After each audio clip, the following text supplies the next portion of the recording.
South Africa is about to take the global stage as host of this weekend's G20 Summit, a spotlight moment for a country once celebrated as the Rainbow Nation. 3 decades after the fall of apartheid, many South Africans feel that the founding story of reconciliation and non-racial democracy has faded. As the world turns its eyes on Johannesburg, questions are being asked about whether South Africa can reclaim that ideal.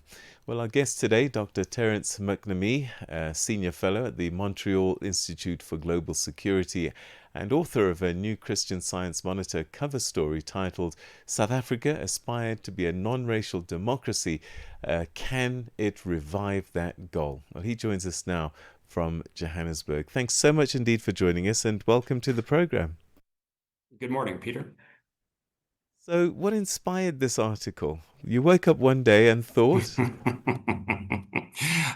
Yeah, it's a great question. Well, I have been based in South Africa since 2010. And if you recall, that was the year of the FIFA World Cup. And what I didn't realize then is that I kind of arrived in South Africa at the zenith, at the apex. And you never want to arrive in a country when it's at the zenith. But the problem is that you don't realize it's at the zenith until except in hindsight. So I wanted to really frame the disappearance of what seems like an old friend, because when I first arrived in South Africa in 2010, the Rainbow Nation was still very much part of the national narrative.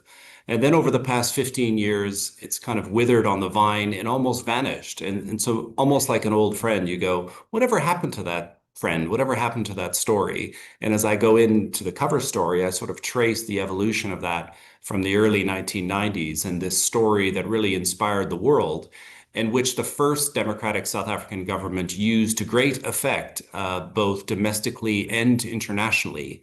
And then really from the 2000s, things started to go a little bit awry. And then over, the Zuma period and the corruption and misrule, the story kind of disappeared. And for some reason, the current president, Ramaphosa, hasn't made an effort to revive it either, which is odd given how central he was to that story in the early 1990s.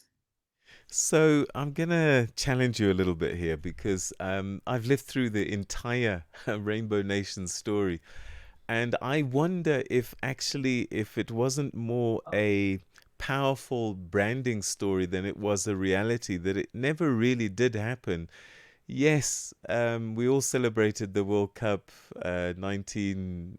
I can't even remember the year we won it now, but and also 2010. African Cup of Nations. But the reality was actually that the inequality was still there, that people, whilst they all sort of recognize the South African flag, everybody continued to live separately. So was it more talk than reality? So it's a great question, Peter. And like any founding myth or national story, of course, it always masks contradiction. Of course, it gives a positive light on history. And in the early 1990s, there's no doubt about it that people like Tutu and Mandela, they understood that the Rainbow Nation was really more of a destination. It wasn't a genuine reflection of reality on the ground. So of course that is true. But the reality is the best founding myths, foundational experiences for countries are those that can mobilize people. And remember, Mandela was this genius in terms of he understood that kind of perception can become reality. He understood the importance of images and myths. And what you do is that you bring those to the fore, you create these narratives, and that enables you to shift mindsets. It enables you to allow people to envisage a different future. And if they have that sensibility, then you can push through really concrete, substantive reforms. So you're exactly right. And the problem was, of course, is that because issues like inequality were not addressed, and because people didn't see enough progress in their lifetimes, that started to breed cynicism in the story. And it's absolutely true. But to a large extent, remember, every country has these myths and these founding stories. And the South African one was, I would argue, the best story that any country had in terms of the end of the 20th century. And it's one of those things like, use it or lose it. And I don't think that the South African government has leveraged it to the impact that it possibly could have. So, what have ordinary South Africans been telling you about how they see the Rainbow Nation today? Well, I interviewed many people for the essay, some of whom I know personally, others who I do not. And most of them, the common thread was that the 1990s, there's no doubt about it. Of course, like all national narratives, it was an elite construct. It was driven by the elites. But what was really important is that I wanted to dig into rural South Africa. I wanted to dig into the townships. What did that story mean in the 1990s? And yes, of course, it was somewhat abstract in communities that would have been very poor, would have been entirely Black. But everyone had buy-in to that story. And that's what's really, really important. That 1990s allowed everyone a piece and some level of ownership of the story. So of course it was an aspiration. But the problem is that not enough was done to build upon that aspiration. And as one of the people who I quoted, unfortunately, in the past 15 years, we don't really have a story of a kind of coalescing rainbow nation.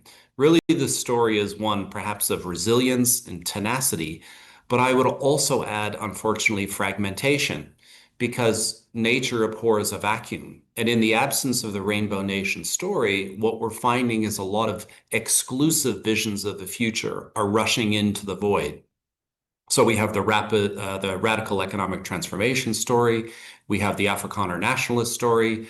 We have perhaps the Cape secessionist story. And that's a big problem because unlike the Rainbow Nation story, all of those visions of the future are exclusive, i.e., certain groups are not included in that vision. And I think this is really a problem. And I wish it was something that President Ramaphosa, when he declared the national dialogue, I wish he would have addressed the fact that, we had this story in the 1990s. What happened to it? Is it still the framing of our nation that everyone buys into? And if it's not, then how do we reimagine the future?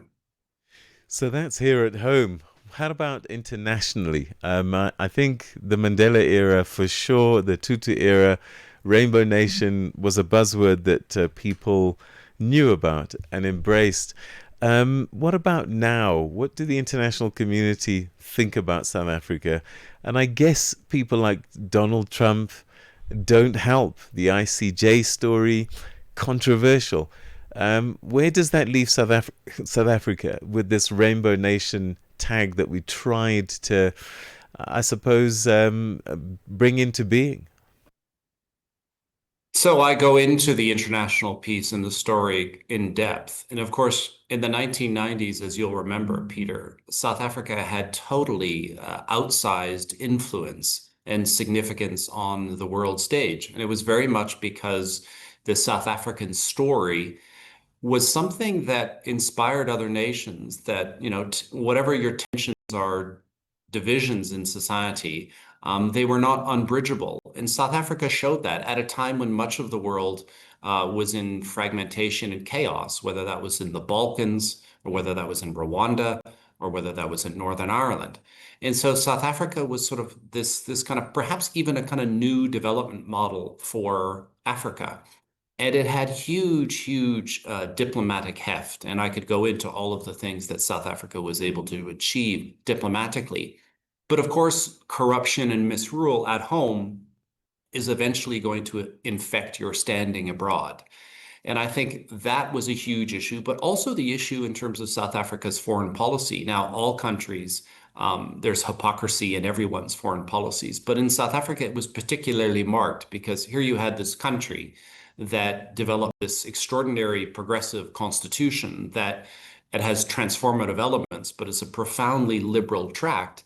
And yet you looked at the way it engaged its foreign policy, and it was so inconsistent. It was so incoherent. And we can look at recently, I mean, how do you frame the ICJ case in relation to South Africa's stance on the Russian invasion or Ukraine, or letting al-Bashir out of the country when he came for that visit, even though there was an ICC warrant. So there are so many contradictions. And I think after a while, the international community stopped seeing South Africa as this, extraordinarily unique society to emulate for the rest of the world, and one which was just kind of another player, and one that was maybe deteriorating in terms of its international standing. And so, the G20 is an opportunity for South Africa to perhaps show its best face again. But obviously, in advance of that, we've got Donald Trump, we've got some other dropouts. But I think that's less of an issue than how does South Africa present itself to the world in terms of what it represents. Mandela very famously said in that Foreign Affairs article in 1993 that human rights was going to be the guiding light of South African policy. Now that's quite utopian, but I think that people are desperate for a South African identity that is consistent, that is forward-looking, and is something that, let's face it, the West is really what we're talking about in the sense that that's where, in the eyes of the West, South Africa's standing has fallen the most. And I think it would be something to try and repair that relationship. And I think that South Africa would stand to benefit tremendously if it put more effort into that. Terence, we're going to have to leave it there, unfortunately. I wish I could talk to you for longer, but thanks so much indeed for this fascinating piece and this conversation. Thanks for your time. Pleasure. That was Terence McNamee, Senior Fellow at the Montreal Institute for Global Security Thanks. Bye. and author of the Christian Science Monitor cover story, South Africa aspired to be a non-racial democracy. Can it revive that goal? Well worth a read. It's 8 o'clock, which means it's time for... From Africa's broadcast capital to the furthest corners of the globe, this